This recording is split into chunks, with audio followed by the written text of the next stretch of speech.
And This the time is conference will 8:00. now be recorded. Okay, so I'm going to keep on going.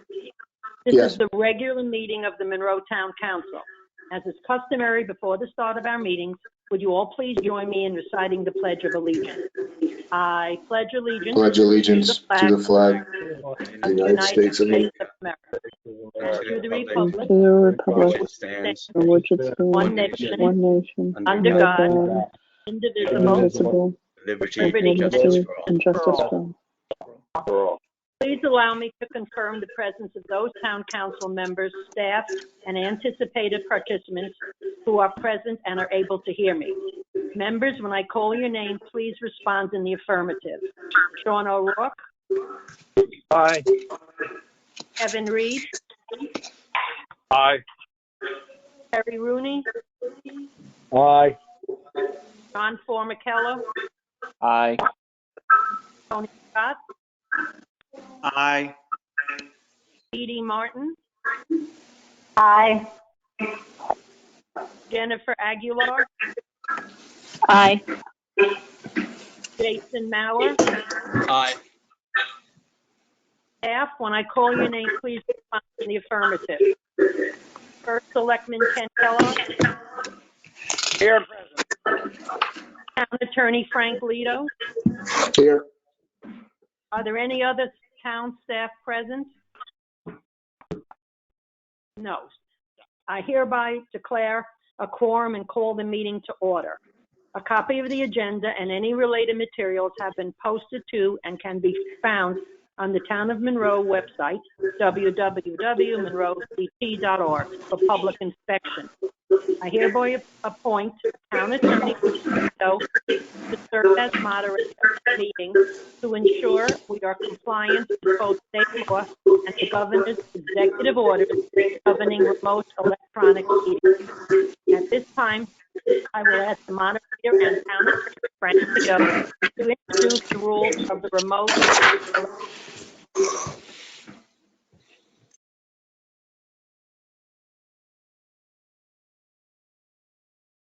Is everybody you, who's Mr. not Pellis. talking muted? I hear her. They are now, going. it looks like.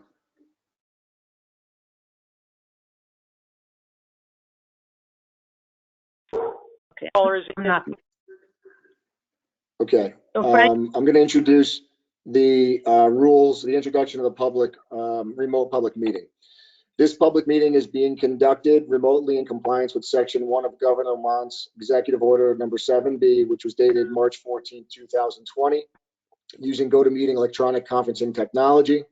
Using this technology, the public shall participate in real time in this meeting via computer, tablet, smartphone, or telephone using the access information set forth on the meeting agenda. Please be advised that each meeting has unique participation information. So please be sure that you have accessed the correct meeting.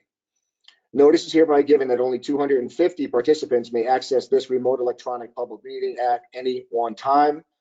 And I'll note for those of you that are logging on the computer, if you click the people icon on the top, it'll tell you how many people of the 250 members we have right now. It's showing 20 out of 251, so that's a good barometer. As we go through the meeting, I'll be monitoring that. Access to the meeting using this technology is granted solely by the technology provider on a first access basis. It is not controlled by the Town of Monroe. While it is anticipated that we will not exceed the participant limit for this meeting, should it appear that we are approaching said limit so that any member of the public is denied access to the meeting, I'm going to ask the chairman to please reserve, she will reserve the right to adjourn and continue the meeting at a later date using technology that may be more appropriate to ensure all members of the public may participate. So I will be monitoring the amount of attendees, and I may interrupt the meeting at any time just to inform Madam Chairman that we have exceeded or are approaching that limit so we can take the necessary precautions. Please take further notice that the meeting is being conducted with the following rules in mind. The meeting is being conducted in real time. The meeting is open to the public. Any member of the public may listen or view this meeting anonymously. That this meeting is being recorded, and while it is being recorded, we ask that everybody mute your microphones unless you are recognized to speak, and that anything you say, do, or may be displayed or may be heard by all the public, including anything that may be on your screen during the recording. The recording will be posted on the town's website within 7 days, as required by the governor's executive order, and the recording will be made available to the public within a reasonable time at town hall or upon written request. As set forth on the agenda, the meeting also has a feature and will permit public participation. Also, as set forth in the agenda, we are now accepting public written comments regarding any business that would otherwise be germane to public participation and received between the date the agenda was posted through 1 hour before the start of this meeting. Any such correspondence will be read into the record during the public participation portion of this meeting. I would ask that Madam Chairman or any members of council who did receive such correspondence, please bring it to the chairman's attention during public participation. Before I turn the floor back over to Ms. Lapellis, I just want to go over some of the ground rules to ensure the meeting is run smoothly, the comments are audible, and an accurate record can be maintained. The meeting is going to follow standard parliamentary procedure. However, I'm going to ask all the participants, please observe the following additional rules. As we said, mute your microphone so to reduce background noise at all times. The moderator can control and will mute individuals if we see that there's too much background noise.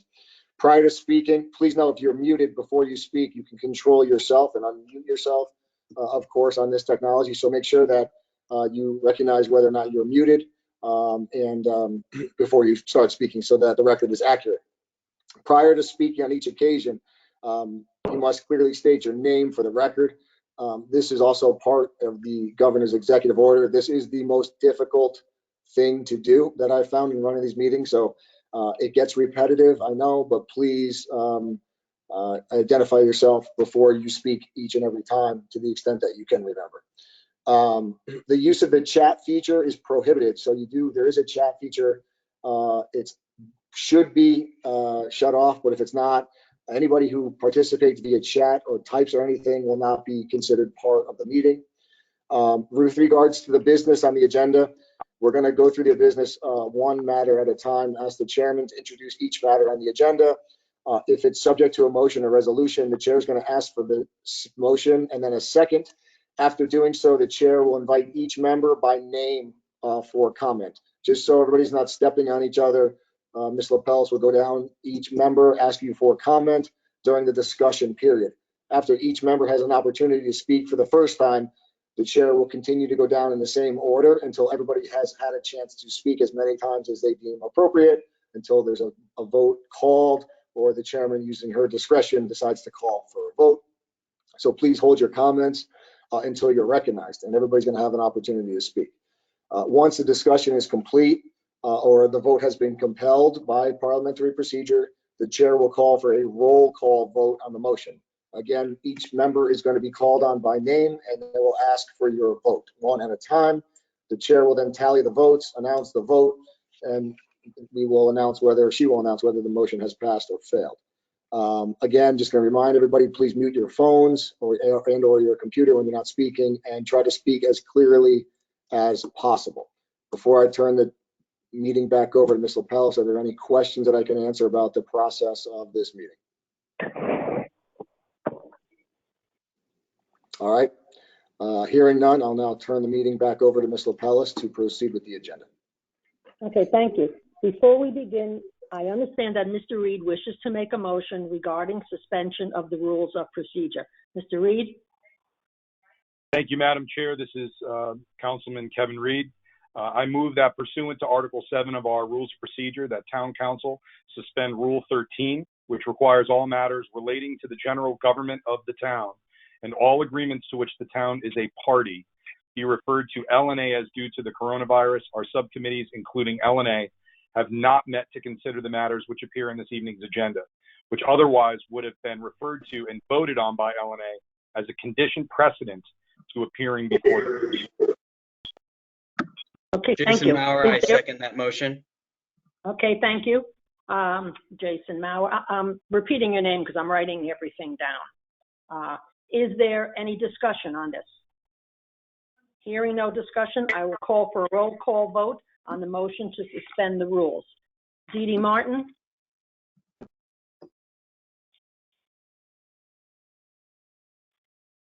Maybe she has it on mute. Yes. Okay, Jen Aguilar, Yes. Jason Mauer, Yes. Terry Rooney, Yes. John Formicella, Yes. Tony Scott, Yes. Sean O'Rourke, Sean O'Rourke, yes. Kevin Reed, Kevin Reed, yes. and Enid Lapellis, yes. The motion passes 9-0. Consent calendar. Are there any objections to the passing of the consent calendar as presented? Hearing none, I hereby pass the consent calendar as presented. Communications, I hereby ask that communications A through H be referenced in the minutes of the meeting. Public participation. At this time, I will ask the moderator and Town Attorney Frank Lito to identify if there are any individuals who wish to participate in public participation. Thank you, Madam Chair. Frank Lito, Town Attorney speaking, moderator of the meeting. At this time, I'm going to ask that if any members of the public wish to participate, I would ask that each of you slowly and clearly state your name one at a time so that I can make a list of those of you who wish to participate. I would also remind you to abide by the guidelines for our public participation, which are set forth on the agenda. So at this time, I'm going to ask if anybody wishes to participate in public participation, please state your name at this time, just your name for the record so that we can make a list, whereafter the chairman will call on you, each of you one at a time, and give you the opportunity to speak, at which time I'd ask that you state your name again for the record, as well as your address. Anybody wish to participate?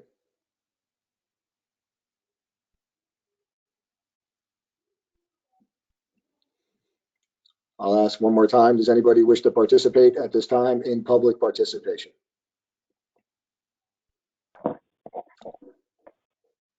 Madam Chair, I hear no members of the public that wish to participate at this time. Thank you. Appointments, there are no appointments this evening. Action items due to the COVID-19 pandemic. There are no reports from our subcommittees at this time. However, I will go to action item G and ask the first selectman for his update. Thank you, Madam Chairman. This is First Selectman Ken Kellogg. I certainly want to start this evening by thanking all members of council and those from the press and the public who are here participating this evening. Certainly some very unusual and trying times for our community, but I'm extremely proud of how our community has come together, and we are certainly endeavoring as a town and as a community through this crisis. I want to I'll give you some verbal updates first. Just want to kind of give an overview of where we stand, not to go into too much detail, but just kind of give a thumbnail sketch of the different things that are going on. Related to the pandemic in Monroe, we currently stand at 10 laboratory confirmed cases of COVID-19. I know that some folks are interested in how this compares to other communities. I know that if you look at some of the larger cities, particularly Down County, the numbers are well into the hundreds, and one city is approaching 1,000. In Fairfield County, there are just over 3,050 cases. In the state, there are 5,675 as of today. Again, with Monroe at 10, we've been steady there for the last few days. I do expect the number will continue to rise as we hold back throughout Fairfield County. As far as our neighboring towns, Easton is at 6 cases, Newtown has 49, Oxford has 21, Shelton has 113, and Trumbull has 34. I know there are some questions on additional information on positive cases based upon the direction, the limited direction I have at this point from the State Health Department, which is the source of the information that we receive. Very cautious to ensure that we don't release any information that could be potentially identifying of any individuals. I am, as of today, releasing age ranges of all the positive cases. That has been added to our website. As of today, of the 10 cases, 4 of those cases are individuals in their 60s, 2 individuals in their 30s, and there are 1 each of individuals in their 20s, 40s, 50s, and 70s. As far as activities in the town, obviously our health department is in a lead role, focusing on surveillance, situational awareness. There's a tremendous amount of guidance and day-to-day coordination information that comes from ranges from the CDC, and then obviously at the state level, and then a lot of information on the regional level as well. And as I said, there's always ongoing changes in guidance and activity that we need to stay abreast of. Obviously, from an emergency management perspective, one of our primary focus always is public safety. I and the emergency management team are in regular contact with our police, fire, and emergency medical services. Again, this is on a regular basis. Every agency has implemented modified procedures and protocols based upon their particular operations to ensure for the safety of crews and to ensure that we are doing things appropriate during these times.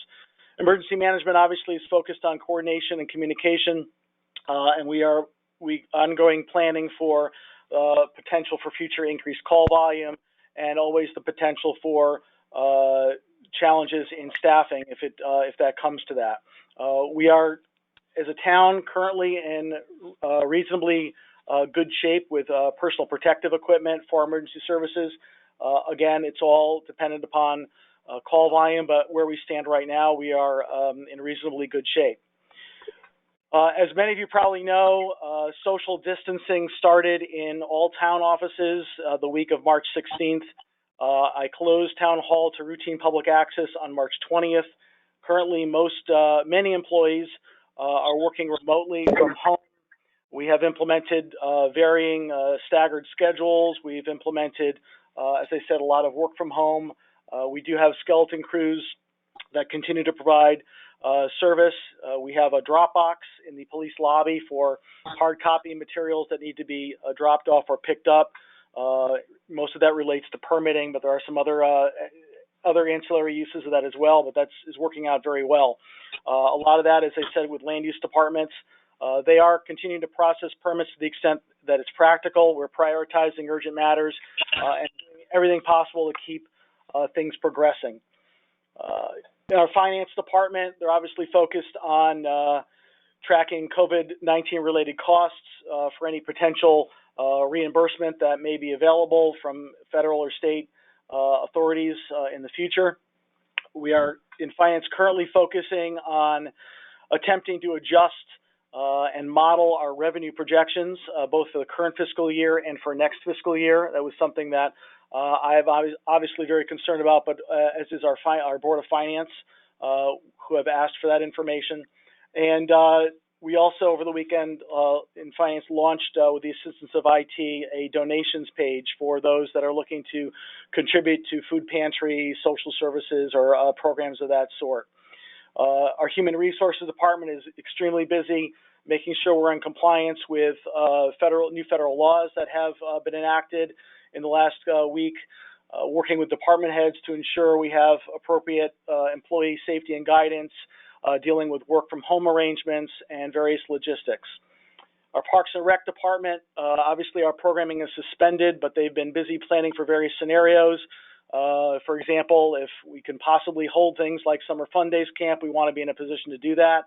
As far as current activities, you know that I've implemented restrictions on parking at the park. I'll talk about that in a little bit, but they've been very active in working on that as well, making sure that the park is available for appropriate use, but discouraging gatherings.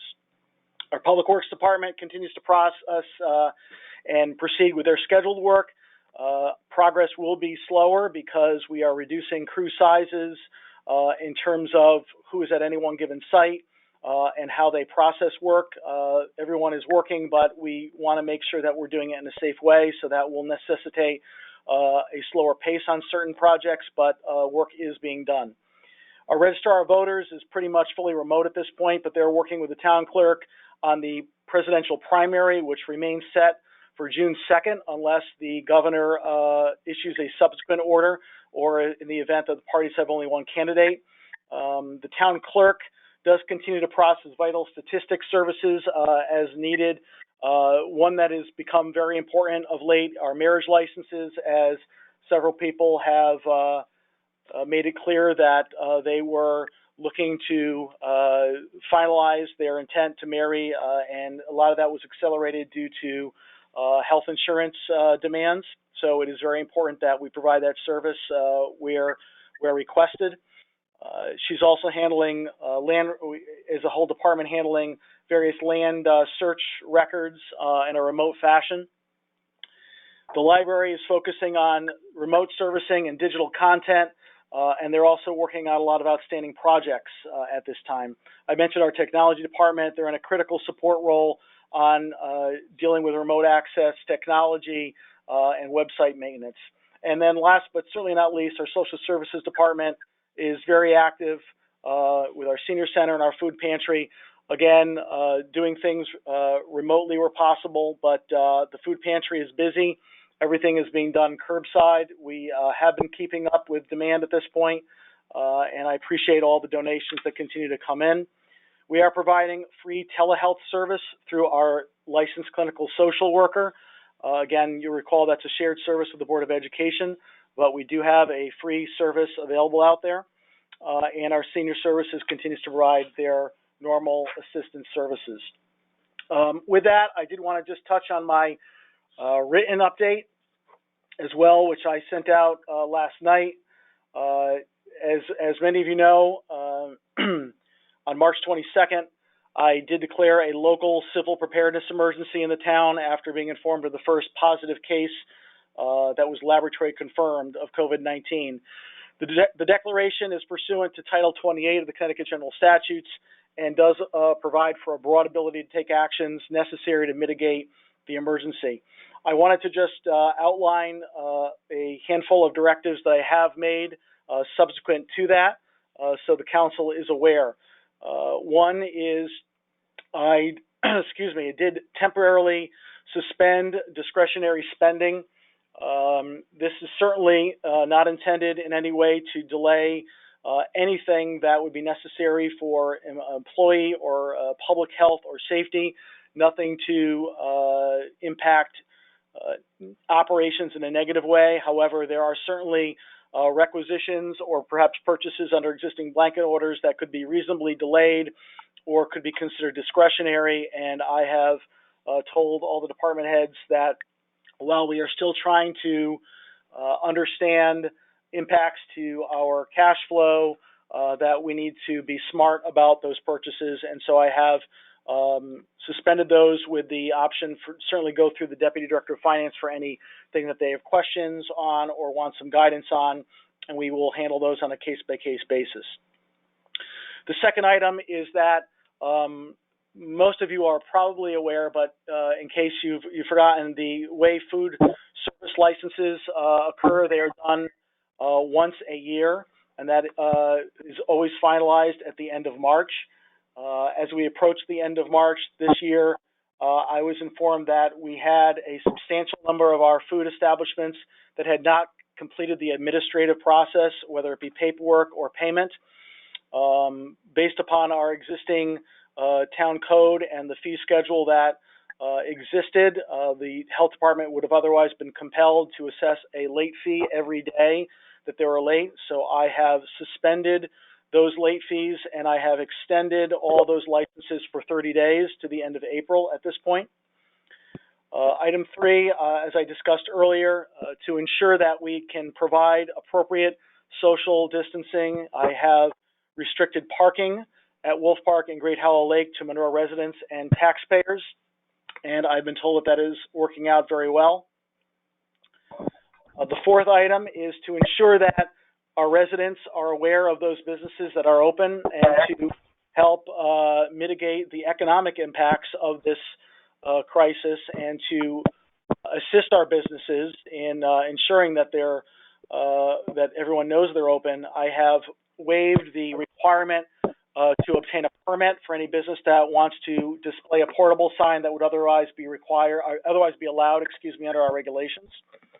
And last but not least, really to dovetail into the governor's executive order relative to the state elderly and disabled tax relief program, I have suspended the biennial filing requirement under the town's elderly and disabled tax relief program under our town code, so that it follows the same logic as the governor's executive order, so that those people would not have to apply to receive the same benefits that they are currently existing if they were due to reapply this year.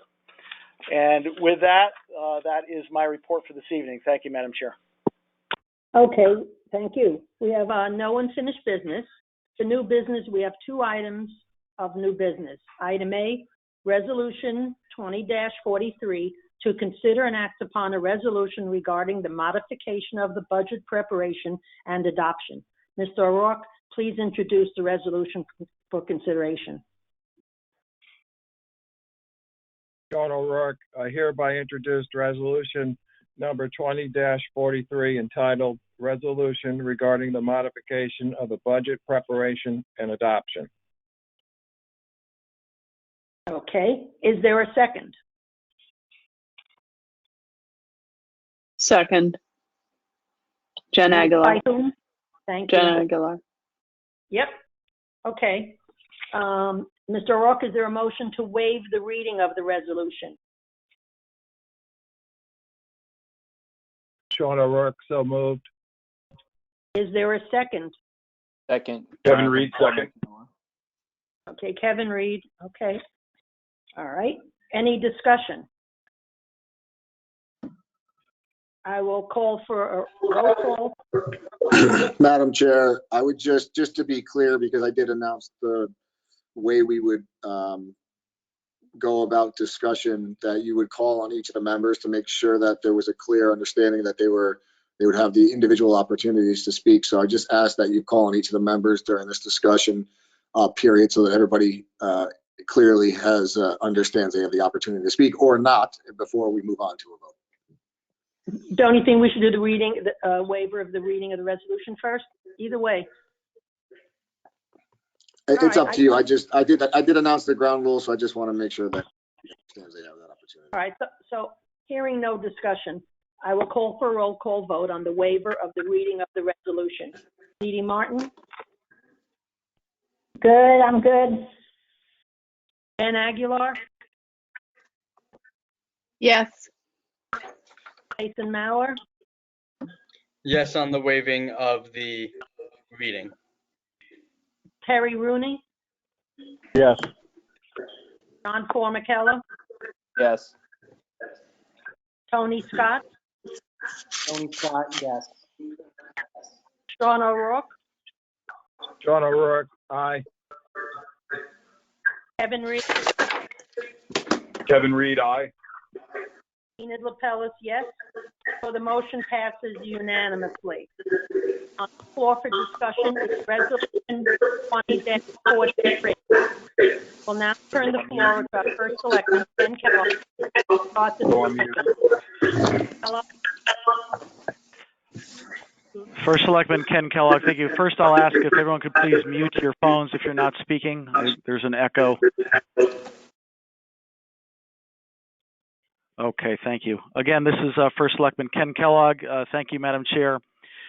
So as I believe the Council is aware, the Governor, as one of the series of executive orders in response to the pandemic, one of the orders, or several of the orders together, affect directly the municipal budget adoption process and require action by the municipal legislative body. I have reviewed this in great detail with the town attorney, and Frank has done an outstanding job in putting forth a resolution that comports with the governor's executive order and also provides some direction to the Board of Finance.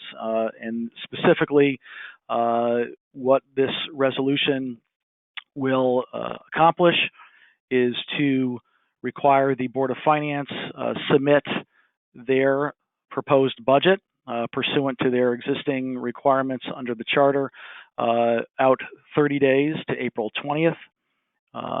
That would be followed by the subsequent publication of the budget. Then on, excuse me, sorry, my phone thinks I'm talking to it. Then subsequently, there would be a adoption of the budget by the Board of Finance pursuant to the governor's executive order, which would occur in a window of time between June, I believe it's 2nd and 5th.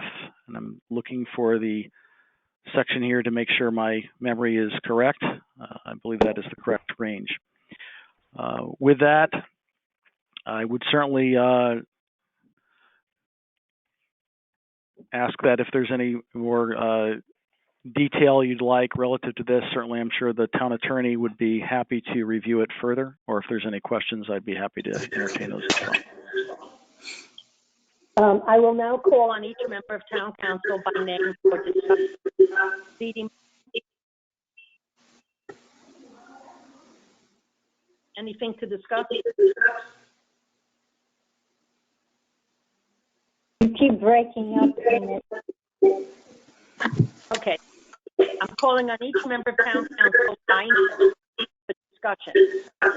So, Edie Martin, No discussion. Jennifer Aguilar, No discussion. Jason Mauer, Jason Mauer, I would like to say that this is a motion that I don't take lightly. The idea of taking the budget out of the public referendum.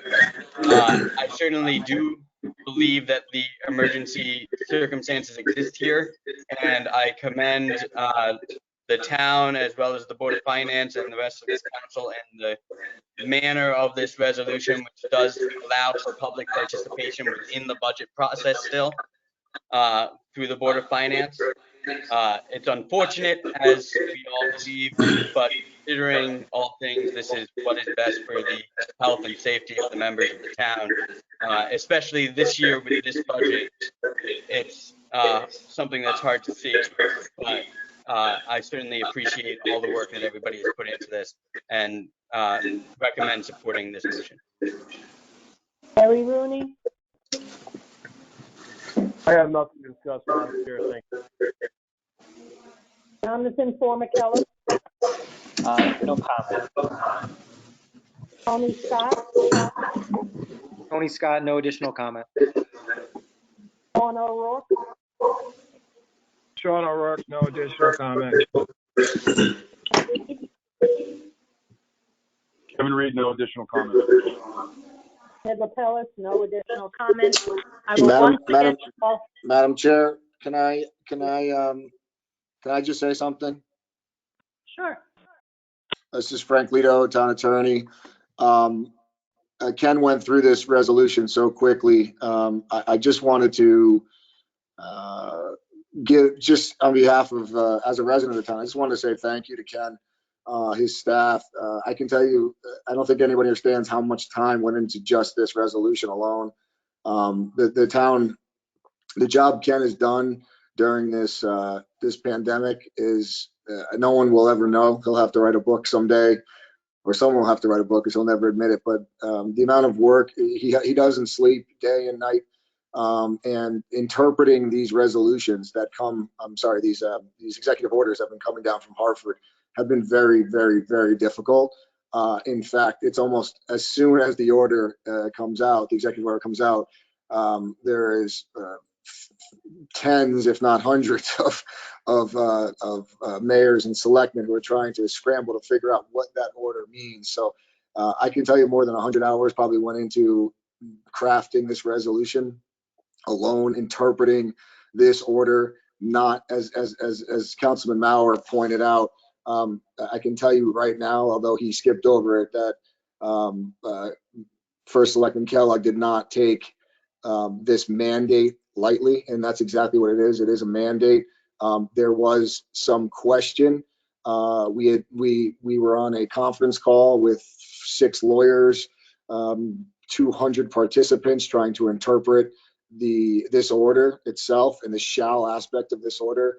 And Ken and I, and his direction, did everything we could do to determine whether or not the town could take a wait and see approach. If we had the opportunity to see if things got better, if we could salvage the referendum that we all hold so dear to this community.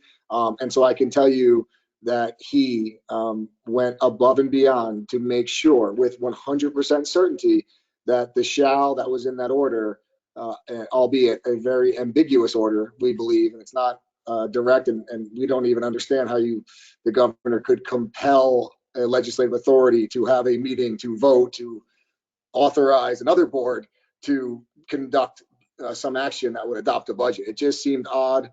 It still seems odd, but we did confirm that that's indeed what the mandate was. And so I just want everybody to understand, the public and the members of council, that this was not taken lightly, and we did everything in our power to see and to craft potentially situations where we could salvage the referendum should the opportunity arise. And so I just wanted to thank him for that. For I think the citizens would thank him for that, to try to protect our charter that makes our town different. And for as long as I've been doing this is certainly, and hopefully this never happens again, this would be the one oddball. But I did want to thank him, and I just not only for the work he's put in this particular resolution, but every single step of the way. I think we're at 23 or 24 executive orders now. The majority of them have a significant impact on the governance of the town. And so every day we're spending almost the entire day trying to interpret these resolutions with department heads. So it's not just Ken, but everybody in town hall has been working their behinds off, trying to deliver the same essential services to the community so that we don't miss a beat. So with that, I just thought you should know all the background information that went into this. Okay, thank you. I will once again call on each member of town council for further opportunity for discussion. So Dee Dee Martin? No comment. Jen Aguilar? Just a reiteration of a thank you to Ken and all town hall for all your work. Jason Mauer? Jason Mauer, no additional comment. Terry Rooney? No additional comment, Madam Chair. Jonathan Formicella? No additional comment. Tony Scott? Tony Scott, no additional comment. Sean O'Rourke? Sean O'Rourke, no additional comment. Kevin Reed? Kevin Reed, no additional comment. Enid Lapella?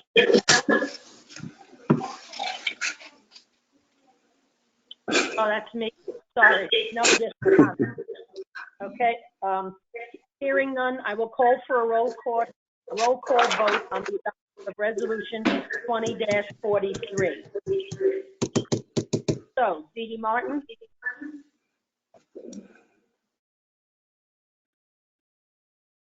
We're doing a roll call vote on the adoption of the resolution. I vote aye, Dee Dee Martin. Jen Aguilar? Aye.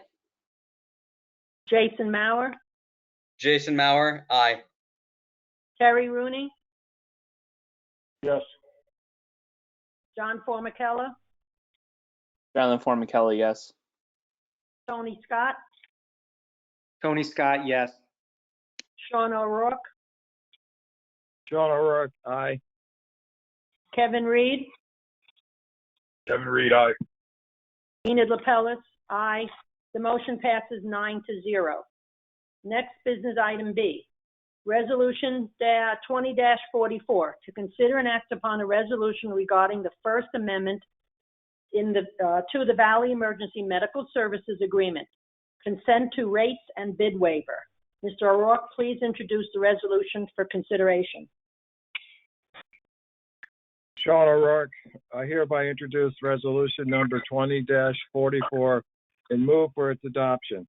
Resolution number 20-44, resolved that Kenneth M. Kellogg, First Selectman of the Town of Monroe, is authorized to execute and deliver on behalf of the Town of Monroe. 1, the First Amendment up to the agreement by and between Valley Emergency Medical Services, Inc.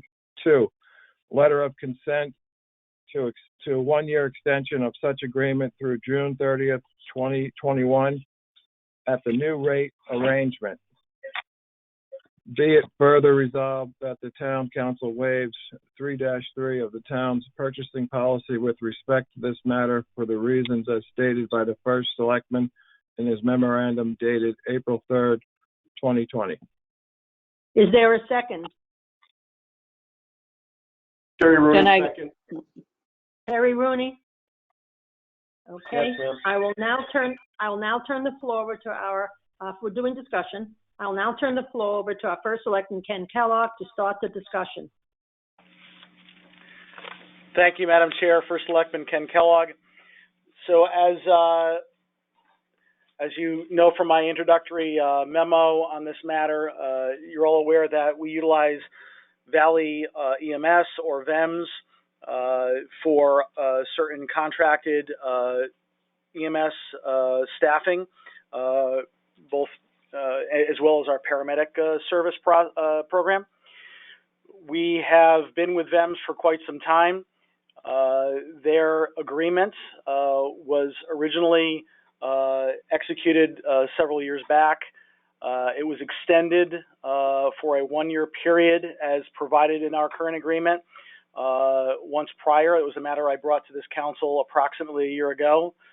So that agreement now expires on June 30th, 2020. In discussions with our chief, our commission chair, we have a very favorable experience with VEMS. They are willing to amend our agreement to allow for ongoing annual renewals subject to our agreement on rates. We have negotiated a rate of 2% for the upcoming fiscal year, which is consistent with the budget that was presented, that I had presented. You'll recall there was a reduction that I made in those line items. That 2% is still consistent with the final number that I proposed in the budget after my reductions. That said, the amendment now to future years would be subject to the formal bidding process in our policy. I am requesting the council agree with my waiver of that policy for the reasons set forth in the policy, and the specific reasons that I am stating are that first and foremost, it is currently impractical to do a formal bid process during the current state of emergency. That said, it is also not in the best interest of the town, as it's imperative that we retain this essential service, the continuity of this essential service. It is also not in the best interest of the town, as our prior bid procedures have yielded a very consistent outcome that indicates a very limited number of potential vendors and pricing structures. And it is not in the best interest of the town, as our current experience with this vendor is favorable. And based upon industry information that has been reviewed by our EMS chief, we do not anticipate that a formal bid process would yield a more favorable outcome to the town. This has been reviewed by the town attorney. You have his opinion on this matter. So what I am looking for is the approval to the document, which is titled First Amendment to the Agreement by and between the Town of Monroe and VEMS. Also included, which I'm looking for your approval to execute, is a letter dated April 3rd, 2020, which proposes the extension of the agreement pursuant to that First Amendment for 1 year and a 2% rate increase for all services. And also was included in your packet is the original agreement and the 1-year extension, just for your reference.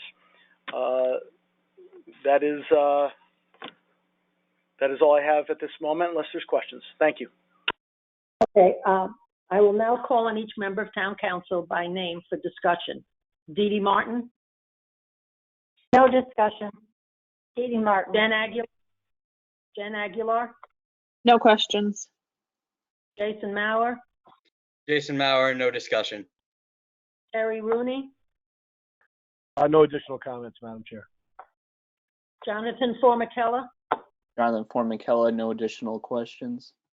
Tony Scott, Tony Scott, no additional questions. Sean O'Rourke, Sean O'Rourke, no additional comments. Kevin Reed, Kevin Reed, no additional comments. Enid Lapellis, no additional comments.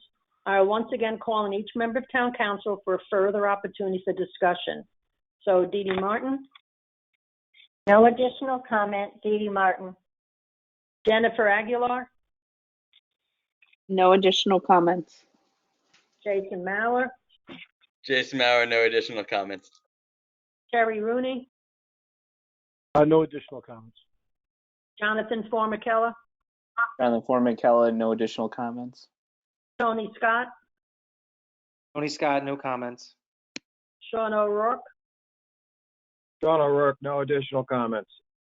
Kevin Reed, Kevin Reed, no additional comments.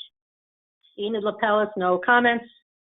Okay, going on to, I'll now call for a roll call vote on the adoption of Resolution 20-44. Dee Dee Martin, I vote aye. Jen Aguilar, Aye. Jason Mauer, Jason Mauer, aye. Terry Rooney, Yes. Jonathan Formicella, Jonathan Formicella, aye. Tony Scott, Tony Scott, aye. Sean O'Rourke, Sean O'Rourke, aye. Kevin Reed, Kevin Reed, aye. Enid Lapellis, aye. The motion passes 9-0. At this time, I will ask the moderator and town attorney, Frank Guido, to identify if there are any individuals who wish to participate in second public participation. Thank you, Madam Chair. Frank Lito, Town Attorney, Meeting Moderator. I would ask at this time if there are any members of the public who wish to participate in our second public participation session. Please state your name only.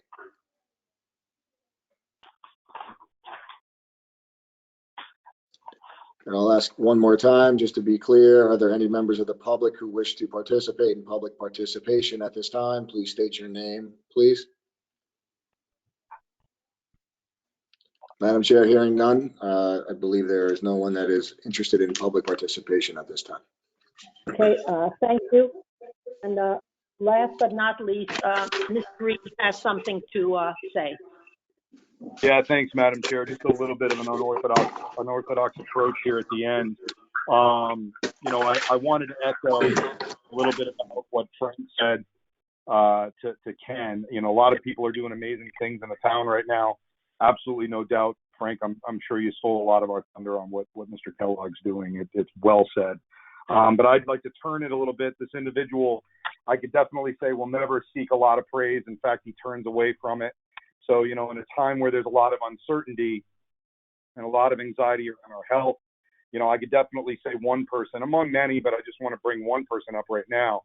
No doubt rising above that. You know, I have no doubt this guy didn't go to law school learning how to manage a pandemic at a municipality.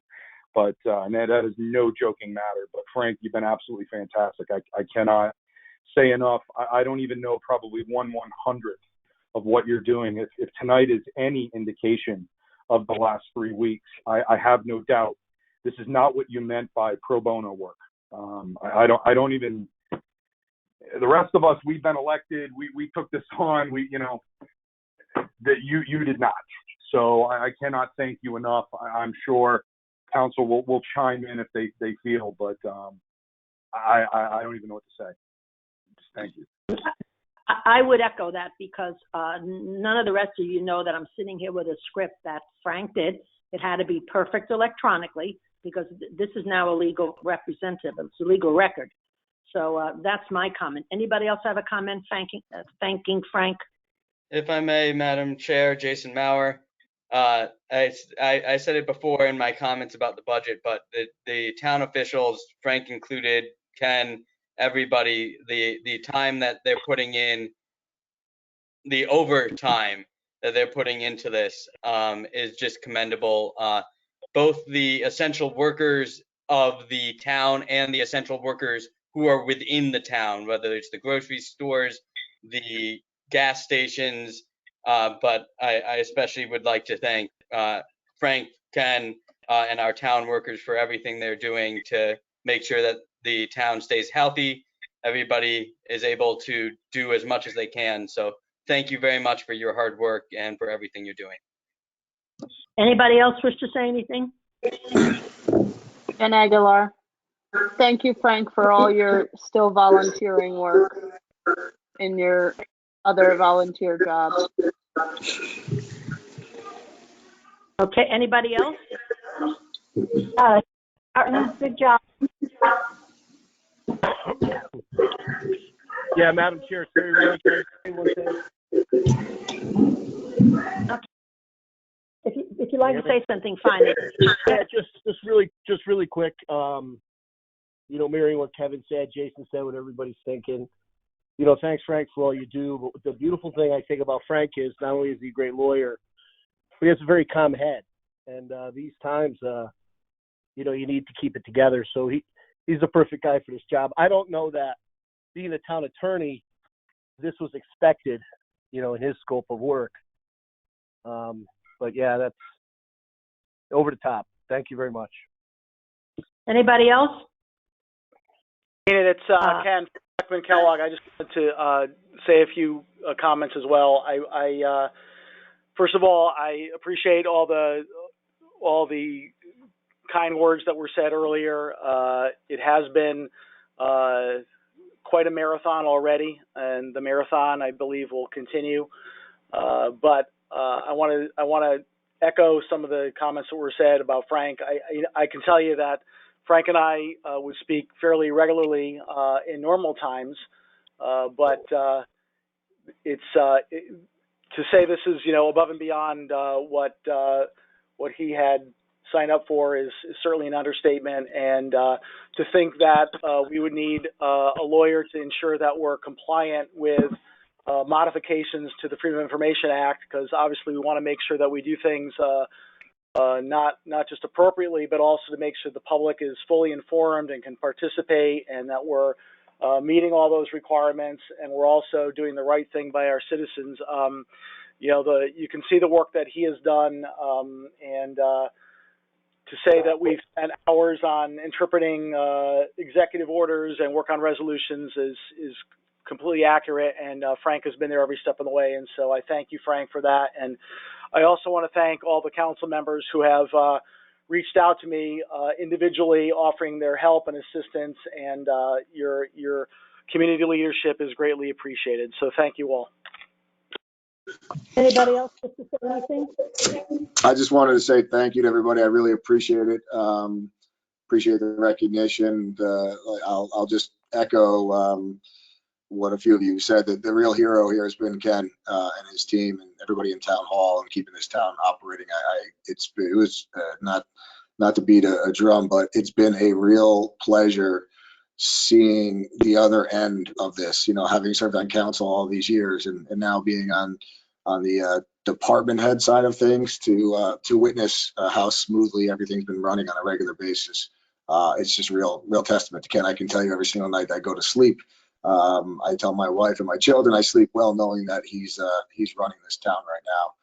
So we're very lucky. All of us are lucky to have him. And I really truly mean that, we're extremely lucky to have him. And, you know, it's nice to hear some positive comments in this otherwise very negative world that we live in. So thank you all. Anybody else wish to say anything? Thank you, Frank.